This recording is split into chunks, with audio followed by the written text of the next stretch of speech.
Bonjour à tous. Une fois qu'un réseau a été conçu dans les règles de l'art, on comprend qu'ensuite, il y a une autre étape, c'est l'installation. Étape qui est souvent réalisée par des distributeurs qui sont installateurs, parfois par les clients finaux, hein, quand ils veulent eux-mêmes prendre en charge cette installation. Mais dans tous les cas de figure, si on veut obtenir la performance, il faut d'abord effectivement respecter des règles qui permettront au moins de garantir l'intégrité du réseau dès son installation. Réalisation du réseau, ça veut dire aussi effectivement soigner évidemment la réalisation des tranchées et la nature des matériaux qui sont utilisés aussi pour le rebouchage. Attention à tout ce qui est sol caillouteux. Le risque, c'est que on puisse avoir un tassement du sol et qu'on puisse endommager son goutte à goutte. Attention aux pierres, attention à respecter les profondeurs, j'en ai parlé tout à l'heure. Et évidemment, quand on est en canalisation primaire, eh bien, il faut avoir une profondeur qui soit adaptée à la nature de la canalisation et au risque de passage au-dessus de cette tranchée. Donc souvent, on est entre 80 cm et 1 mètre de profondeur. Protéger des actions du travail du sol et du trafic de véhicules en surface, évidemment.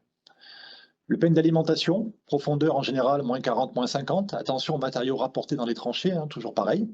Et si vous êtes en surface, pensez peut-être à des produits qui fiabilisent tout simplement les connexions entre latéraux et le peigne, comme par exemple le FlexNet, qui est encore une fois un peigne avec des inserts et qui permet de fiabiliser la connectique entre les latéraux et ce fameux peigne.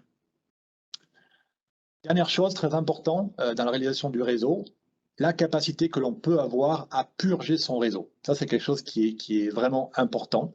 Il faut comprendre que malgré le fait qu'on ait une filtration performante, on peut avoir des fines particules qui finissent par s'accumuler dans un réseau au fur et à mesure des mois et des années, et qu'avoir la possibilité de purger ce réseau, c'est se donner la chance de pouvoir pérenniser son réseau pendant des années et des années. Et ça, c'est quelque chose de très important. Il existe différentes technologies. Ça peut être tout simplement le plus basique, un 8 de fermeture ou une petite vanne manuelle, mais ça peut être aussi des vannes dites automatiques qui vont venir s'ouvrir et se fermer automatiquement, voire piloter. Et ça, évidemment, ça c'est à prévoir dès le départ. Mais dans tous les cas de figure, que l'on soit en purge manuelle ou en purge automatique, ce qu'il est important de garder en tête, c'est que que la purge soit efficace, il faut toujours être capable de garantir 0,5 mètres par seconde en termes de vitesse de passage lors de la purge. Quand on ouvre une extrémité de ligne, on doit pouvoir avoir assez de vitesse pour que les particules soient emportées avec l'eau de purge et que le réseau puisse se nettoyer. Et si on n'a pas cette vitesse, évidemment, on sera limité en termes de qualité de purge.